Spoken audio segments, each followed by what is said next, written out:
నార్మల్గా మన రైతు సోదరులు ఏప్రిల్ మేలో బోర్లు వేస్తే వచ్చే వాటర్ మనకి ఎప్పుడు కూడా కంటిన్యూ ఉంటుంది అనుకుంటారండి. ఈ బోర్ కూడా అలాగే మనం సర్వే చేసి ఇచ్చాము, 4 ఇంచులు పడింది.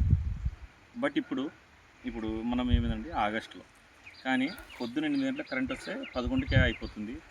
ఇప్పుడు చూడండి, ఈ పొలం చూడండి, ఇప్పుడు ప్రజెంట్ మంచి స్టేజ్లో ఉంది, కానీ నీళ్ళు లేదు.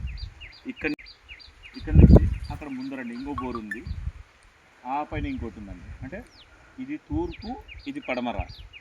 ఇది ఇప్పుడు ఆల్మోస్ట్ దాదాపు ఎండిపోవచ్చింది, అది కంటిన్యూ వస్తుంది. ఇంకోటి పైన కూడా ఇంకోటి కంటిన్యూ వస్తుందండి. ఇది తగ్గినాక అది తగ్గుతుంది, దాని తర్వాత అది ఏంటంటే పైన ఉన్న బోర్ వచ్చేసి ఇట్లా ఈ విధంగా మనకు వచ్చేసి వాళ్ళకి స్టోరేజ్ ఉంటుందండి. ఆ పైన వచ్చే వాటర్ వీళ్ళకి వస్తే వాళ్ళకి, ఆ తర్వాత వీళ్ళకి అనమాట. ఆల్మోస్ట్ ఇప్పుడు ఆగస్టులో వీళ్ళకి ఎండ్ అయిపోతుంది, అంటే ఒక 4 గంటల దాకా వస్తుందండి. ఈ మధ్యలో ఇప్పుడు ఈ రైతు ఏం చేస్తున్నాడంటే ఇంకో బోర్ కోసం ప్లాన్ చేస్తాను, నాకు ఫోన్ చేసి నేనేం చెప్తున్నానంటే బోర్లు వేయద్దండి, మనకి ఎక్కడో రీఛార్జ్ అయితేనే మనకు నీళ్ళు వస్తున్నాయి. ఇప్పుడు ఆల్మోస్ట్ ఆగస్టులో అంటే ఇప్పుడు రావాలి మనకు రీఛార్జ్, మనకు మేనే గట్టిది మీరు అనుకునే విధానంలో. అది ఇంకో వాళ్ళు బోర్ వేసి అక్కడ వాళ్ళకి పోయేసరికి ఇప్పుడు నెక్స్ట్ వీక్లో వీళ్ళది కూడా దాదాపు ఆగిపోతుందండి బోర్. వర్షాలు లేవు మనకు, ఋతుపవనాలు వచ్చేసరికి జూన్లో 2 పెద్ద వర్షాలన్నా రావాలి, ఆ మధ్యలో కూడా ఇక్కడ వర్షాలు లేవు.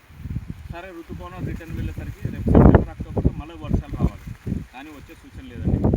నేను చెప్పేది రైతు సోదరులారా, దయచేసి బోర్లు వేయాలని ఆలోచన తగ్గించుకోండి.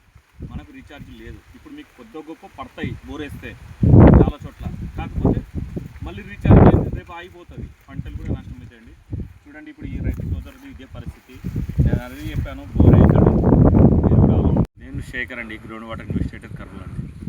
ఇప్పుడు మనం బోర్లు వేసే కొద్ది ఏమవుతుందంటే ప్రజెంట్ ఉండే రీఛార్జ్ కండిషన్లో అంతా డ్రై గ్యాప్స్ వస్తాయండి. చాలామంది రైతులు కూడా నాకు ఫోన్ చేస్తుంటే ఎమ్గనూరు ఈ పక్క నుంచి కూడా నాకు ఫోన్ చేస్తున్నారండి, దయచేసి బోర్లు అయితే వద్దు, సర్వేనే చేయించుకోద్దండి. ఎందుకంటే నాకు డబ్బులు వస్తాయి సర్వే చేస్తే, కాకపోతే వద్దని చెప్తున్నాను. ఎందుకంటే ఇప్పుడంతా ఒకటి డ్రై గ్యాప్స్ వస్తాయి, మీరు ఏం చేస్తారు, డ్రై గ్యాప్స్ వచ్చినా వేయరు. అదే మన మే కండిషన్, మనం ఎప్పుడైనా ఏ రైతు వేసేది ఏప్రిల్ మేనే, తర్వాత బోర్లు వేసే వస్తాయి, ఆ తర్వాత చేసిన డ్రై గ్యాప్సే. కొంతమందికి నీళ్లు పడుతున్నాయి, కానీ రీఛార్జ్ లేనప్పుడు మరీ ప్రాబ్లం అవుతుంది. కాబట్టి దయచేసి బోర్లు ఎత్తేద్దండి.